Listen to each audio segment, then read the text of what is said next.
porcelain, ceramic and bespoke tiles to make any home amazing. Right now, buy 5 metres or more of plain tiles and get a third off the retail price.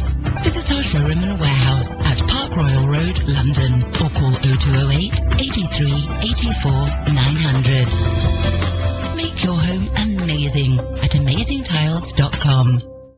This is the morning news on LBC. Well, the time is now 6:49. The head of NHS England will give a speech at the annual NHS Confederation Conference today, where he's expected to outline where £22 billion worth of efficiency savings are to be made in order for the health service to remain sustainable. Joining us now, Nigel Edwards is Chief Executive at the Nuffield Trust. Good morning to you, Mr. Edwards.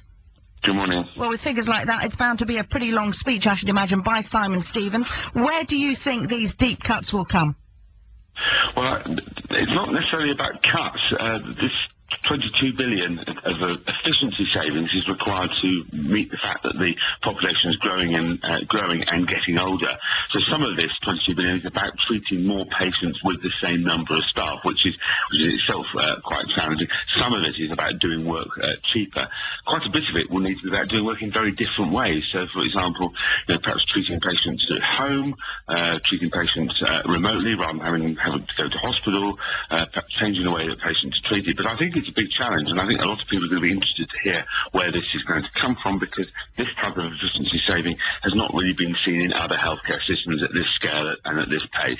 Let's go through some figures also announced as this Confederation conference gets underway. And bear with me, one survey's found 99% of NHS leaders questioned said cuts to social care funding are putting increasing pressures on the health service as a whole. 92% said it was on their own organisation.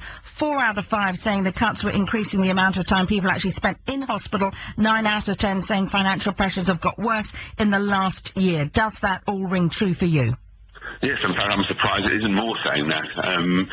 That sounds like an almost universal experience. The problems in social care are really receive very little attention. I think a lot of people are still under the impression that state-supported social care, that local authority will be paying for their social care. In fact, we've got to have a very high level of need and virtually no income or assets to qualify for full support. And it's a problem. So I was listening to a stroke physician in Manchester yesterday describing a patient's waiting 5 or 6 weeks to go home. They need their door widening or a shower rail putting in. Quite small things, but the absence of social care funding is really causing a challenge. So these patients are getting stuck in hospitals, which is a really bad place for them. They don't do very well in hospital. They often, because they're frail, get confused. They have falls. They need to be at home. But the social care thing is really causing a big problem. Nigel Edwards, good to talk to you. Thanks for joining us here on the Morning News, Chief Executive there of the Nuffield Trust. Managers and directors across the UK are being rewarded with large bonuses despite failing to meet their targets. The Chartered Management Institute discovered that almost half of the 70,000 senior managers whose performance was rated as not meeting expectations received a financial bonus last year, and their pay went up an average of 3%. That's the biggest rise since 2012. Patrick Woodman is a policy officer at the CMI. Hello to you, Patrick. Morning, Lisa. And for many people then listening to those figures, they will just feel surely the situation is deeply unfair. I think that's probably right. The fundamental point about bonuses is that they're there to be used to reward good performance, to provide incentives to perform. But if they're not being used that way, then it does feel unfair, and they're going to lose their power to drive the behaviour that organisations want. And what really was at stake here is that for a lot of managers, they struggle with having some of the difficult conversations about performance and making sure that where underperformance is being seen, that it's picked up on and addressed. And the bonuses we're talking about can be anything from a few thousand to multi-thousands. Can rewarding poor performance, though, for you, ever be justified?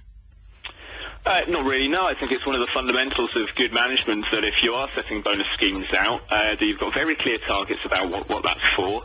How does it differ from what people are being paid for, so their salaries, and that actually they're there to reward good performance. That's the fundamental of what a bonus is about. And as long as organisations are clear about what they are paying out for, then there shouldn't be any problems.